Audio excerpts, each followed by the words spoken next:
1 for 1 in the P5 with a trip to the college football playoff. It's just that easy, isn't it? It can't be that difficult to make the playoff after what y'all did last year. Hey, Greg, we just do what we do. We do this at every level.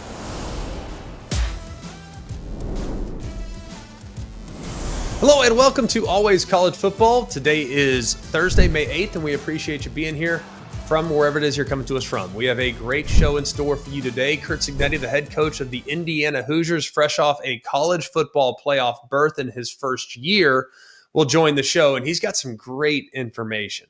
I love getting his perspective because he's a guy that has now reached the pinnacle of the sport, making the college football playoff with the Big Ten organization, but he's also been the head coach of the D2 program. He's been a coach in the FCS, he's been a coach in the G5, so he's seen college football from every possible angle, and I think he'll be able to enlighten us as to what we can do to make sure that all levels of football remain healthy moving forward. We'll also talk about what he's got coming back. We'll talk about what he has coming in at quarterback with Fernando Mendoza, who will take over for Curtis Rourke as their quarterback, and the continuity that he has on the staff and how that should help them in year number 2 as their schedule strengthens a little bit in 2025. We also want to get to a few news and notes of the day. The head coach of Michigan just got handed a 2-game suspension, but it's not for the first 2 games of the year. Very interesting. We'll discuss that. And there's an outstanding 12-game schedule that has been announced by 2 different programs. I think it's great, and I hope to see more of it because it's beneficial for both sides and I think beneficial for college football as a whole, something that we can continue to hopefully lean into here in the very near future. Like always, like, rate, and subscribe to the show. Wherever you get the show, if that's on the podcast platform, subscribe. It'll download automatically. If you're here with us via the ESPN College Football YouTube channel, hit that thumbs up button, and we greatly appreciate the support that you've shown the show for the last few years. So without much further ado, let's dive in. It's Curt Cignetti, head coach of the Hoosiers.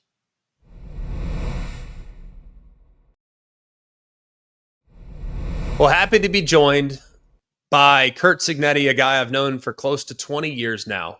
So happy to be seeing the success he's having now at the Power 5 level. It's been a long time coming, Coach, but 1 for 1 in the P5 with a trip to the college football playoff. It's just that easy, isn't it? It can't be that difficult to make the playoff after what y'all did last year. Hey, Greg, we just do what we do. We do this at every level. It's P4 now, too, by the way. It's amazing, man. And it's amazing when you got the job. I was like, finally, like, you know what I mean? That was kind of the reaction, because I've been obviously following your career forever, and we were together at Bama, and to see what you've done at whether it's IUP and then what you did at Elon and what you did obviously most recently at James Madison, it just felt like it took a little while. So just take us back a bit when you had been in that position at James Madison in the past, when you had talked to other programs about potentially maybe going and working for them. Now, what was the hesitance with athletic directors to hire a guy that had not been a coach at the highest levels of the sport just yet? Well, I'm not sure like how aggressive I was looking to leave. I really liked James Madison. First of all, it was a winner. I mean, they won before I got there. Now, we did improve it quite a bit year 1 from a win-loss perspective. And I liked the area. It was close to where I grew up. I had family close by. I liked the athletic director, the president. I liked everything about it. This opportunity happened real fast, and I knew Indiana's track record, but I felt a real commitment from the president, Pam Whitten, and the athletic director, Scott Dolson, to get football going. I mean, football generates 90% of the athletic revenue across the country, and they wanted to get it rolling, and I think you can win anywhere in America, with a proper commitment from the top. So my wife and I decided to do it. Well, it's been amazing what that commitment looks like. And I think we've kind of put to bed the whole basketball school versus football school. Like, why can't everybody be good? Doesn't a rising tide lift all ships? And it feels like Indiana finally recognized that. Like, football is as important as anything to an athletic department's overall health. And I feel like you've gotten a commitment, Coach, that is remarkable, given the size of the alumni base and the amount of resources that you have at your disposal. So it's got to be exciting for you. Yeah, and I appreciate it greatly. But you got to be good in football nowadays because that's where the money is. And, maybe Indiana was a little late to the game realizing that. I think getting a new president, Pam Whitten, who loves football, who's from Alabama, really helped. And what happened here in the past is only because of neglect. Right. That's all. I mean, and because, we got a great campus, great university, great resources. Like you said, second largest alumni base in America. So, pretty nice start for year one. Yeah, I would say so. I do think what's most difficult, though, Coach, and teaching guys how to win. Now, you were fortunate. You were able to take a lot of people with you from James Madison that had an expectation of, hey, this is how we do things. And if you don't want to be with us, see ya. Right. But I feel like teaching people how to win and not accepting failure, not accepting anything less than your best is something that takes a lot more than one off season. So how are you able to so quickly flip the culture to set the expectations of, hey, we can compete with anybody and we can do it today? Well, honestly, we've just been able to do it everywhere we've gone. Like, the last three places we took over, we've improved the win total by like 6.33.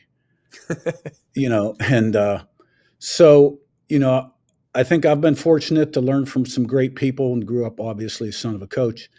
And the whole key to the drill is you got to have a blueprint and a plan and work it every day and be committed to do the same things you ask of the players, commitment, discipline, work ethic, and have high standards, expectations. And you got to get everybody to think alike. And because 98% of this game is between the years once you get close to the season. The intangibles really become important there because the margin of victory is very, very slim. So you got to get in their heads. It did help last year quite a bit, I'd say, having a good core nucleus come with me from James Madison, and they were good players. And there's a few of them left on this year's team. So, up to this point, the formula has proven consistently successful. And now we launch into year two. Yeah, well, it's got to be exciting with the momentum that you were able to create last year and being able to go out and get a guy like Fernando Mendoza, who everybody wanted, and yet I'm going to Indiana. Now I know his brother was on the roster. I don't know if he hosted him on his visit. That would be awkward. But I know that helped. But how much did last year's success impact the perception of Indiana football when you're going out and trying to attract big name players like Fernando? Oh, quite a bit. There's no doubt about it. I think without that success, you don't land a Fernando Mendoza or Pat Coogan or some of the other guys we were able to get. And I think where you're really starting to see it show up now is in our high school recruiting, where we've, in the last 3 weeks picked up 7 or 8 quality commitments. They haven't all announced. Because really last year's class was put together before the season started. Mm-hmm. So it's all promises and a vision. Now you got the results to show for it. So, the portal haul I think was good. I think we have a lot of nice pieces on this team. I've got the typical post-spring anxiety I always do heading into the summer. But we'll have a great summer and a good fall camp. And then, you got to have them thinking alike as you run out that tunnel for game one and build on every success. So, I like where we're at right now. And a lot of it's probably because of the success we had last year in terms of who we've been able to bring in. But you still, regardless of who you bring in, you got to coach them up and form those intangibles. Well, it's amazing to me, Coach, that you guys last year and being around and spending time with you and calling one of your games, it was a team that was built so much on culture, and yet so much of the team was actually built out of the portal. I feel like in some cases, and talking to several coaches, the more I lean into the portal, the more I'm willing to sacrifice culture. That was actually quite the opposite with your guys, it seemed like. So how do you balance that when trying to figure out those in the portal that you want to bring in that are going to align with how you guys want to attack the day? Well, I mean, an organization's all about people. It's people you hire. And I've been blessed to have great continuity. I got a D coordinator going on 12 years, an O coordinator on 11. And others that, year 6 or 7. The portal recruiting's the same way. I mean, there are a lot of good players out there, but you got to bring in the right kind of guys. And in this particular situation, when I showed up my first day on campus, we had 10 offensive starters in the transfer portal. I think we had lost 8 on defense, and 2 out of the 3 were in the portal. So we had hardly any players. We brought 22 transfers in 3 weeks, and we looked for production over potential. And, I get a lot of, people kind of know me by Google me, right? But that's the first thing I do, when we're on a players, I Google them and go to ESPN. And, when I see 3 years of consistent production and a guy played 12 games, 13 games, 12 games, doesn't miss games, produces every year, I know he's got something, right, that allows that to happen. That's the kind of guy we're looking for. Well, it just seems so easy, though. I mean, I think when I look at, and I know maybe the listener that is tuning into the first time, I think people think, well, obviously the guy's played at a high level, but he's 5'9". Obviously the guy's played a high level at D tackle, but he's 6 foot. Well, obviously the guy dominated his competition, but that competition was in the MAC. You just didn't care. And I think there's something to be said for that. So why don't more people approach it with production over potential and maybe not having guys that check the box but are highly competitive and highly productive? Well, I can't really answer that question because I don't know how many do. I can only tell you what we do. But I think when you get the right kind of people and create an environment where they can thrive, the whole becomes greater than the sum of its parts. And that's what a team is all about. And I think you saw it at times last year with our football team. We played fairly consistently for the most part. And, through the years at the other places too. So, but, the great thing about athletics is, what you did yesterday really doesn't mean squat. You got to prove yourself every moment of the day. And that's the only way you get better. It's a process. You know all about that. And every year you got to kind of start over, ground zero. And, that's a great thing about this business. You mentioned the continuity. You do lose Tino Sunseri to UCLA, but for the most part, your staff remains almost entirely intact, which is remarkable in today's day and age. And those coordinators in particular, who you've had now combined 25 years, looking at those guys, how much do they change from year to year on their side of the ball? What are they learning? What are they adapting? How will it adjust their philosophy year to year based on the personnel they have? Quite a bit. I mean, defensively, Haynes is a really smart guy. And you're always going to see new stuff every year and week to week. Offensively, I'm a little more involved over there than I am with the defense. And Mike Shanahan does a great job. But as you know, it's all about the quarterback. You got to build around the quarterback, what are his strengths, and then your personnel. And, the offense is flexible. I mean, we've had all different kinds, and they've all been player of the year on offense. We've had the pocket guy, the dual guy, you name it, right? And you got to adjust, adapt, and improvise. And, I'm a film junkie, so I try to stay on top of the trends every year. And but football's always evolving, and you got to stay on the cutting edge. And it's hard to do that. And then you got to get them and execute. It's not all about pretty plays, as you know. It's 11 guys doing their job, and you get that consistently. It's not addition, it's multiplication. And playing with a nasty edge, never being satisfied. You're not affected by success or failure. Time to be satisfied is in the locker room at the end of the game. So that's why some of us, when we have those big scores in the fourth quarter, aren't very pleasant people. It's fair enough, for sure. Looking at Fernando and how he fits into the offense, I love what you guys did last year with Curtis and his accuracy. I thought was off the charts good. I can't believe he didn't get drafted. The guy I think is going to be a pro. I really believe that. I think he's crazy accurate. To think that he played on one leg last year is even more remarkable. But knowing that Fernando does bring a little bit more mobility, a little bit more of a willingness to run. How much more can we expect out of the quarterback position from a dual threat standpoint this year when compared to last year? I think with him, you're going to get some of it without even calling it. We're having a big discussion on the quarterback draw. When you look at our pocket passes and how many times he runs for big gains, why do you even have to put it in, right? So, he's a big guy. He's got good movement, quick release, can make all the throws. He's accurate also. Throws the ball on a run really well. So, we move him around a little bit more than we did. We moved Curtis Rourke point 0.25% of the time last year. Not even 1%. So everybody knew where he was launching it from. We'll move that launch point a little bit more this year, and you'll probably see, a little quarterback run here and there. 0.25%. I would have thought it was less than that. But part of that had to do with the good offensive line too. I mean, you guys had a good group up front that did a great job, and you now have to replace a few guys that are up front. But bring in guys. You mentioned one already in Coogan, Mahalski. Like, you have guys that have played and that have played at a pretty high level. So how is the continuity coming up front with a few new faces? I like our line a lot. I think we've got the potential to be really good. I like our line. I think we can be better than last season. You mentioned Coogan. Carter Smith at left tackle, to me, is an all-conference type player with 2 years of eligibility left. I guess I probably shouldn't have said that. We got Drew Evans back, who portal's closed, Coach. You're good. You're fine. You're fine for now. Yeah. Drew Evans started the first 9 games and then hitting a sled period 1 Indy, tore his Achilles and missed games 10 through 13 or however many we played. He's back. He's a tough guy. Coogan at center. Bray Lynch returns at right guard, can also play center.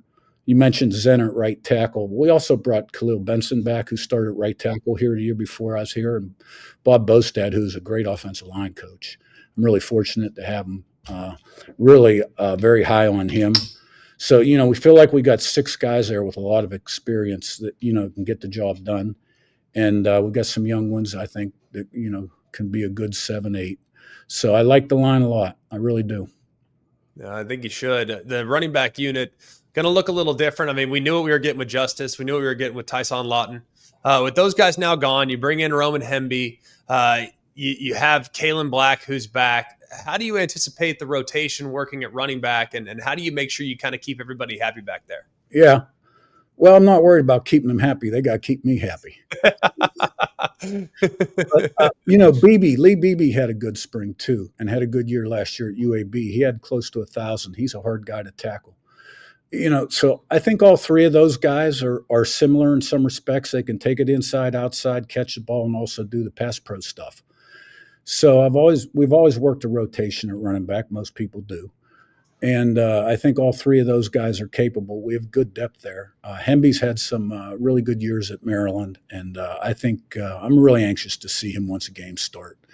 Because there's one thing practicing when it's thud, and we don't tackle much in scrimmages. I mean, we tackled in the spring game, played a half, and that's it. Last fall we didn't tackle at all. So, but I like the way he toted the ball, in the spring game. And Black's a good player, and BB I'm excited about. So we've got a few other young ones that aren't bad. So we'll be okay there. Yeah, I look forward to seeing the rotation there. It's a talented group. Looking just kind of bigger picture, Coach, you're one of those with a really unique perspective. You've been a high-level assistant at a blue blood program. Right. You've been a head coach at the D2 level. You've been a head coach at the FCS level. You're now a head coach at the Power 5 level, G5 level. You've kind of been everywhere. And look, we understand that the Indianas, the Big Tens, the SECs, the big programs within the big conferences are going to get so much of the attention. But what does the future for the sport look like for teams and programs at the FCS level, at the G5 level? How do we maintain the level of importance that it's had forever without us completely sacrificing what the game's all about? Yeah, that's a good question, and I don't know the answer to that. They don't get a cut of the BCS, which we felt when I was in D2. And now with the portal and, guys make all conference in the Sun Belt, and they move up to P4. And I'm sure the D2 guys then move up to FCS. It's a good question because football's got a lot of value besides the entertainment factor and what it does, I think, for every participant in terms of a person, helping them grow and become more successful in life later on. And I don't have the answer to that question, and it's going to be an interesting, I think, next couple of years in all sports, but particularly football and basketball. Yeah, I would imagine. So if you were in charge, I mean, what would you do to try to help subsidize those programs that struggle, just so those opportunities remain for players that might not be quite good enough to play at the Power 5 level? Well, I know all my Big Ten buddies will probably be mad at me now when I say, but I think they ought to get a cut. They get a cut of the basketball tournament. That's how they make their money. And I think the D2 schools ought to get a cut. It doesn't have to be a big cut, but enough to keep the programs running, right? Subsidized scholarships, whatever. But we all like money. Yeah, that is accurate for sure. Look, the schedule last year, a lot of people pointed to it and said, well, it was this, and it wasn't hard enough. And we need to look deeper at strength of schedule when evaluating playoff teams. Look, you guys went 11-1. You beat who was on your schedule. You can't control that. It is what it is. Yeah. But your schedule this year looks very different. With Oregon, with Penn State, with Wisconsin, with a lot of teams that are a handful. So, how can we make sure that we prioritize and we value winning? Because that ultimately is the most important thing last time I checked. But also at the same time, reward teams that maybe had to take a slightly tougher path than some of the teams that maybe got lucky and the schedule worked out in their favor from year to year. Yeah. Well, we made the playoffs and we deserved to be there. Okay. And we didn't play very well that night that we had the opportunity to play in the college football playoff. Okay. And I take responsibility for that. But we entered last season. I think we had 8 or 9 teams on schedule that had been to a bowl the previous season. We didn't even trail to the 9th game of the year. It's remarkable. We went up, played a Big Ten foe. We were down 10-0 first quarter, 9th game of the year, and scored 47 straight. So we led the country in point differential. We're number 1 in the country in run defense, number 2 in total defense, number 2 in the country in scoring offense. So, I think whether you have 8 teams in the playoff or 16, there's always going to be somebody left out that feels bad. That's life. That's the way it goes. And when you get your opportunity to play in the tournament, you got to play well. We didn't play well that night. I'll say this. I know that there's a field of 68 that's put together every March, and teams 69, 70, 71, and 72 are all really ticked off. And to me, I can't say I shed a lot of tears for those programs, if you want me to be completely honest. In football, I do get it. We can't play everybody. There's not as many data points. But at the same time, you'll never find any pushback from me. Y'all belonged in that game. And I look at the fourth quarter and how things went in the fourth quarter. Had we gotten maybe just a little more of that and not give up a 98-yard touchdown, that's a very different ball game. So should have gone 2 minutes sooner. Yeah. Hey, what? Yeah, exactly. Hindsight, I guess, is 2020. But I remember that game very differently than I think most people do. That's for sure. Finally, Coach, we'll kind of get you out of here with this and the momentum that you have going into this season. Look, expectations are a privilege. I believe that. I 100% believe that. The expectations for your organization, very different from where they were a year ago.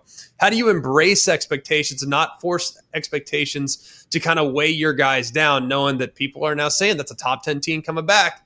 Whereas, hey, get to a bowl game, it's a successful year. How do you kind of embrace that and make sure that you rise to the level of the occasion, not let the pressure kind of weigh your guys down? Yeah, well, you got to control the controllables, eliminate the noise and the clutter, commit to the process, high standards expectations, improve daily, maximize your opportunities, keep your eye on the bullseye. And, I always like to have a little chip on my shoulder, and there's been enough out there already that we'll find a little chip to play with next year. So it'll be a lot of fun. Well, you have a chip? That's news, Coach. We might need to make a headline out of that. A little chip on the shoulder of Curt Cignetti. I like that. And when I say chip, it's more like a boulder, I feel like. Is it not? Sort of. Yeah. it's the elephant in the room on my left shoulder.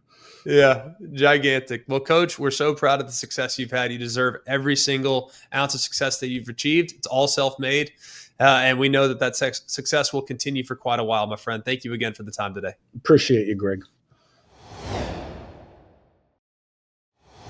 And now some news and notes going on here in the college football world. We will start with the 2-game suspension of Michigan head coach Sherrone Moore. Now, what I found interesting, this is a self-imposed sanction, by the way. So just know that this is not coming from the NCAA. This is not coming from a board in which they're directing what Michigan needs to do. This is Michigan getting out in front of it and saying this is what's going to happen. Now, the suspension goes back to the allegations and the 52 text messages that were deleted between Sherrone Moore and Connor Stalions. Of course, yes, I don't know why we're still talking about the Connor Stalions situation. To me, it feels like it's water under the bridge, but I guess Michigan felt the need to get out in front of something just to avoid the possible future conflicts that could come up in the event in which they were penalized. But what I found most interesting about this entire suspension is the fact that they are not for games 1 and 2. That would be a game against New Mexico, which is who Michigan opens the season with, and then a game on the road in the non-conference against Oklahoma, which just so happens to be Sherrone Moore's alma mater.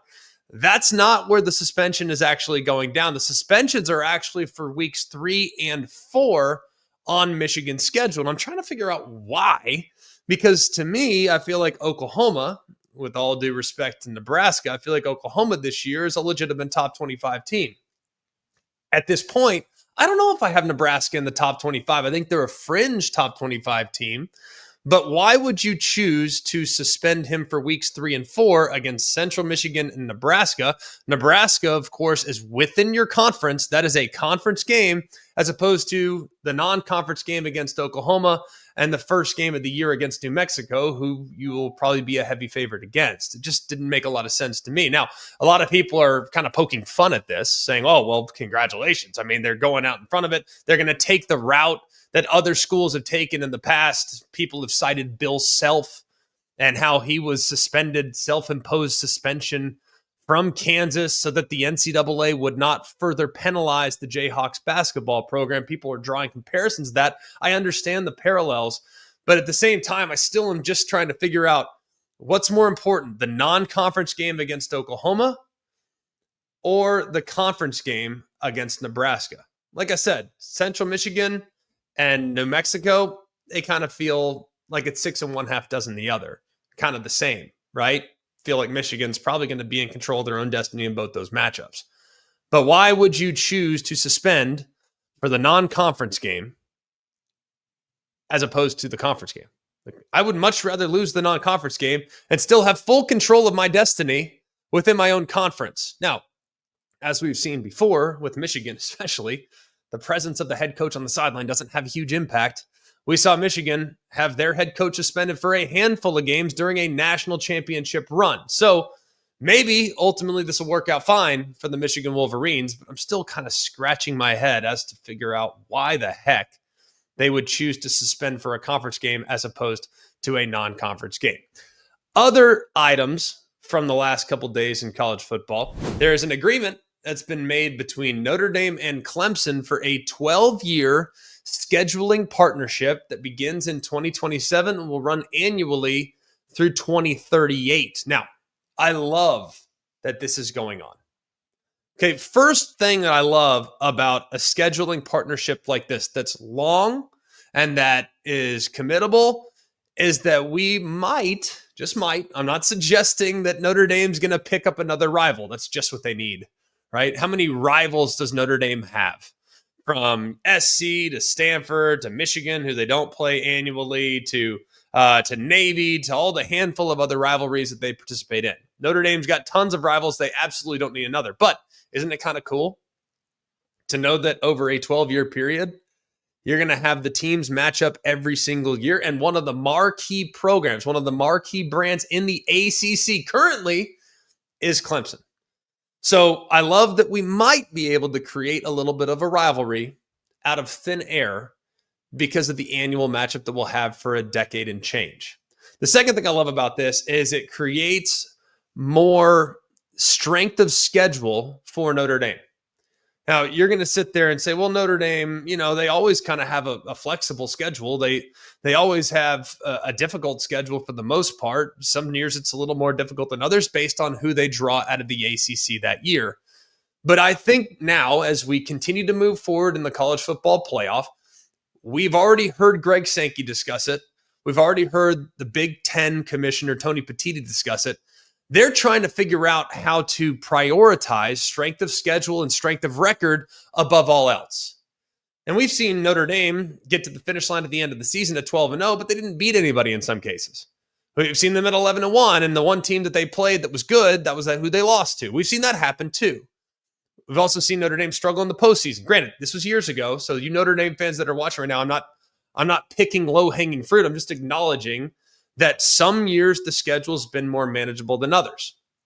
I happen to think that could be a thing of the past, especially with more agreements like this in the future. And with Tony Petitti and Greg Sankey saying strength of schedule matters most, and we might do away with conference championships when it comes to first-round buys, I think that's why Notre Dame's doing this. Because as of this moment right now, here in the 12-team playoff format, the highest seed that Notre Dame can ever get is the 5th overall seed, which is a pretty good place to be based on how things went last year. Notre Dame, of course, marched their way all the way to the national championship game. I know they weren't the 5th overall seed, but the 5th overall seed is a pretty good place to be. You don't have that rust of a long layoff, but now I think the conference commissioners are going to do away with automatic buys that go to conference champions. I think the buys will go to the top 4 teams. And if they expand to 14 teams, which is a very real possibility, it'll go to the top 2 teams. Well, with Notre Dame's willingness to continue to enhance their schedule strength, that could have them in the mix for one of those top 2 seeds overall. So I love that play as well. I also think this is extremely beneficial for Clemson. It's been long documented that Clemson isn't thrilled with their current circumstances in the ACC. But if Clemson were to leave the ACC and they don't find an immediate partner to align with, whether that's the SEC or the Big Ten or whatever league they might consider, in the event in which they don't have an automatic destination that will give them 9 or 8 conference games built in, well, now guess what? You have a marquee opponent that you have on the schedule every year for 12 years. So I think it's extremely beneficial for Clemson. So in the event, like I said, hypotheticals here, that Clemson leaves the ACC and has to go the independent route, well, guess what? You already have a great opponent that you have on the schedule annually from 2027 through 2038. So I love that play for them. In the event in which Clemson stays in the ACC, this will make the ACC's grant of rights more valuable. So this is beneficial to the ACC as a whole as well, because if you now have a marquee matchup in the ACC every single year between one of the top brands in the ACC and Notre Dame, that makes the ACC home games that will be up for bid quite a while from now. They're a long way off, but they will be up for bid at some point. That's going to make those Clemson home games where they're hosting Notre Dame more valuable, which makes the league's television rights deal more valuable.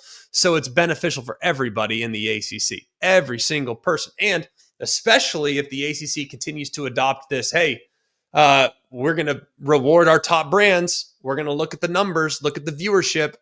The teams that get the most eyeballs are going to get the most money. Well, guess what game's probably going to get a ton of eyeballs? Clemson against Notre Dame, and they'll have that every single year. So that is also extremely, extremely valuable. And I also think, too, it's beneficial for Notre Dame to continue to align with teams on both sides, on both coasts, right? We know they go west every year. We know that. But now I think they'll also be able to say for sure that they'll have a marquee opponent on the East Coast at least every other year for 12 years as well. So I love this. I want this to continue. Does it make me a little uncomfortable that my son is 6 years old and will be a high school graduating class of 2037? And if he chooses to go to Notre Dame or Clemson, then this game's already scheduled. Does that make me feel a little awkward? Yeah, kind of. I don't love scheduling in some cases 15 years down the road, but it's a necessary evil given the state of Clemson's program, the state of Notre Dame's program, the possible upheaval that could happen in the ACC, and the possible importance of strength of schedule down the road when it comes to determining who are the top teams in the college football playoff every year. So a win-win for everybody. I love that they got it done. I can't wait to watch those games coming up here in a couple years. That'll do it for us here at Always College Football. Continue to check back in. We will post some clip outs of this on the ESPN College Football YouTube page. And we'll be back again on Monday with another great conversation with a college football head coach. I won't tell you who just yet, but keep it locked in here at Always College Football. We'll also continue to address the news and notes as they come to the surface here over the next few days. So for all of us here at ACF, for Mark, Jake, Jack, the other Jack, I'm Greg. We hope you have an amazing day, and remember, it's always college football. Hey guys, it's Greg McElroy. Thanks for watching Always College Football. Make sure you like, rate, and subscribe to ESPN's YouTube channel and wherever you listen to your podcasts.